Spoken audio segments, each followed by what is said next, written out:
அனைவருக்கும் வணக்கம். என் பெயர் அனுஸ்ரீ. நான் 3ஆம் வகுப்பு படிக்கிறேன்.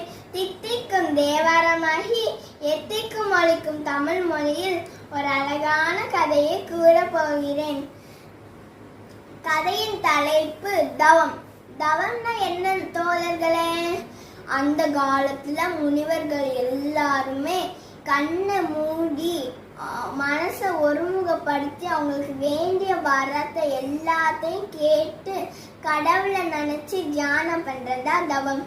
வாங்க இந்த கதையில யாரெல்லாம் தவம் செஞ்சாங்க, எதுக்காக தவம் செஞ்சாங்க பார்க்கலாமா? வாங்க கதைக்குள்ள போலாம். ஒரு அழகான தோட்டம் வந்துச்சு. அந்த தோட்டத்துல வண்ண வண்ண பூக்கள் பூத்து குலுங்கிட்டு இருந்துச்சாம்.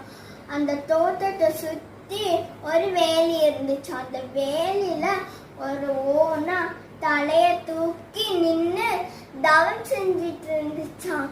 அப்போ அந்த வழியா ஒரு பாம்பு வந்துச்சாம்.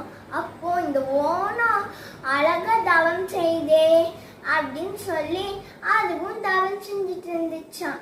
அப்போ அந்த வழியா யார் வந்தாங்களா? கரண்ட் வந்துச்சா. அப்போ இந்த பாம்பு எதுக்காக தவம் செய்யுது? ஏதோ நல்லது நடக்க போகுது போல, அதனால அதுவும் தவம் செய்யுது, நம்மளும் தவம் செய்யலாம் அப்படின்னு சொல்லிட்டு கரங்கும் தவம் செஞ்சுட்டு இருந்துச்சு. அந்த வழியா யாரு வந்தாங்க? தவளை வந்துச்சு. அப்போ தவளை இது எதுக்காக தவம் செய்யுது? பார்க்க ரொம்ப அழகா இருக்குதே அப்படின்னு சொல்லி இதுவும் தவம் செஞ்சிட்டு இருந்துச்சு. அப்போ அந்த வழியா யார் வந்தாங்க? நம்ம எல்லாருக்கும் பிடிச்ச பூனைக்குட்டி வந்துச்சு. அப்போ அந்த பூனைக்குட்டி தவளை தவளை எதுக்காக தவம் செய்யற அப்படின்னு சொல்லிச்சான்.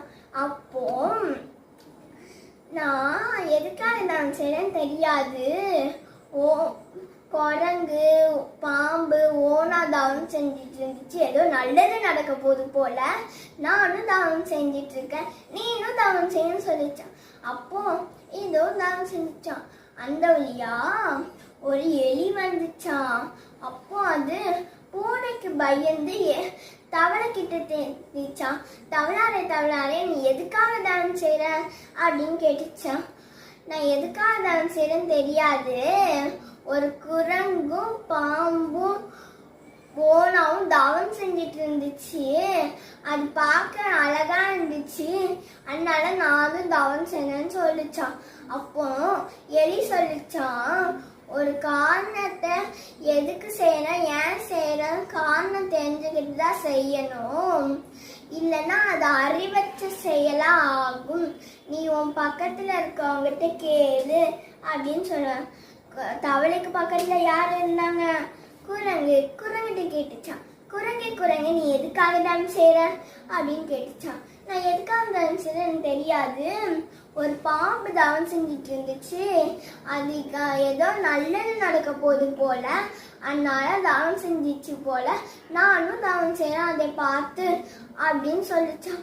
அப்போ நம்ம அந்த தவளைக்கு நம்ம அந்த பாம்பு கிட்டதான் கேட்கணும்னு சொல்லிச்சான். அப்போ பாம்பு கிட்ட கேக்குமா குரங்கு, பாம்பு நீ எதுக்காக தவம் செய்யறன்னு சொல்லுமா. அப்போ நான் எதுக்காக தவம் செய்யறேன் எனக்கே தெரியாதே, நான் ஒரு ஓனா பார்த்தேன், அது அழகா அந்த வேலி பக்கத்துல நின்று தவம் செஞ்சிட்டு இருந்துச்சு, அதனாலதான் தவம் செஞ்சிட்டு நானும் தவம் செய்யறேன் அப்படின்னு சொல்லிச்சான். நம்ம அந்த ஓனா கிட்டதான் போய் கேட்கணும்னு சொல்லுமா. அப்போ அந்த ஓனான்னு பாம்பு கூப்பிடுமா. அப்பதான் அந்த ஓனா கண்ணை திறந்து பாக்குமா. அப்போ அதே ஆச்சரியம் பண்றோமா, என்ன நம்மளை சுத்தி இவ்வளவு கூட்டம் நிக்குது, சரி என்னன்னு கேட்போன்னு என்ன ஆச்சுன்னு கேட்டுச்சா. நீ எதுக்காக தவம் செஞ்சிட்டு இருக்க அப்படின்னு கேக்குமா பாம்பு. அப்போ நான் எதுக்காக தவம் செஞ்சுட்டு எனக்கு தெரியாது, ஒரு நாள் நான் அந்த வேலி பக்கமா வந்துட்டு இருக்கும் போது ஒரு ஆடு நின்று தவம் செஞ்சிட்டு இருந்துச்சு, அது பார்க்க ரொம்ப அழகா இருந்துச்சு, அதனாலதான் நானும் தவம் செஞ்சேன், நம்ம அந்த ஆடு கிட்டதான் போய் கேட்கணும்னு அந்த ஆடு கிட்டதான் கேட்கணும்னு. ஆமா நம்ம அந்த ஆடை எங்க போய் தேடுறது அப்படின்னு பாம்பு கேக்குமா. ஆமா நம்ம அந்த ஆடை என்றதுன்னு ஓனா சொல்லுமா. அப்போ யார் வந்தாங்க? அந்த ஆடே வந்துச்சு. அப்போ என்ன நம்ம நண்பர்கள்லாம் இங்க இங்க நின்றுட்டு இருக்காங்க, நம்ம போய் என்னன்னு கேட்போன்னு அங்க வந்த உடனே ஓனா சொல்லுமா, உனக்கு ஆயுசு 100 ஆடே, நான் உன்னை பத்தி தான் பேசிட்டு இருந்தேன், நீனே இங்க வந்துன்னு சொல்லுமா.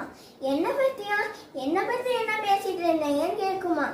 நீ ஒரு நாள் இந்த வேலி பக்கமா நின்று தவம் செஞ்சுட்டு இருந்தையே, எதுக்காக தவம் செஞ்ச? உன்னை பத்தி தான் எல்லாரும் தவம் செஞ்சாங்க அப்படின்னு சொல்லுமா. அப்போ நான் எதுக்காக தவம் செஞ்சேன் எனக்கே தெரியாதே. நான் அந்த பக்கமா வந்துட்டு இருக்கும் போது ஒரு நாள் நான் கடற்கரை பக்கமா வந்துட்டு இருக்கும் போது அங்க ஒரு கொக்கு நின்று தவம் செஞ்சுட்டு இருக்கத நான் பார்த்தேன்.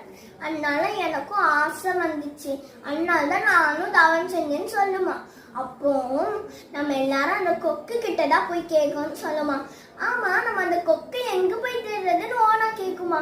ஆமா, நம்ம அந்த கொக்கு எங்க போய் தேடுறதுன்னு கேட்கும் போது யாரு மேல பண்றாங்க, அந்த கொக்கு தான் வந்துச்சு. அப்போ என்ன, நம்ம நண்பர்கள் எல்லாம் கூடி இங்க நின்றுட்டு இருக்காங்க, நம்ம என்னன்னு கேட்போன்னு கொக்கு கீழே வந்து என்னன்னு என்னாச்சு நண்பர்கள்னு கேட்டுச்சான்.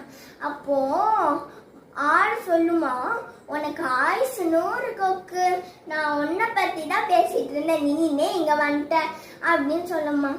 என்னது, என்னை பத்தி என்ன பேசிட்டு இருந்தீங்க அப்படின்னு சொல்லுமா. ஒரு நாள் நீ அந்த கடற்கரை பக்கமா நின்று தவம் செஞ்சுட்டு இருந்தேன், எதுக்காக நீ தவம் செஞ்ச அப்படின்னு கேக்குமா. நான் ஒண்ணு தவம் செய்யல, நான் அந்த கடற்கரையில இருக்கிறேன் அப்படின்னு சொல்லுமா.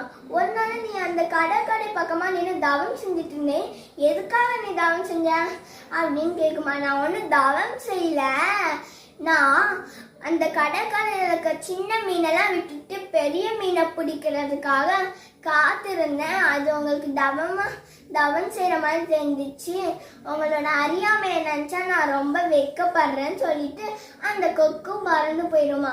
அப்போ அந்த எலி சொல்லுமா, நான் உங்களோட உருவத்தில் சின்னவன் தான், ஆனா நீங்க ஒண்ணு என்னைய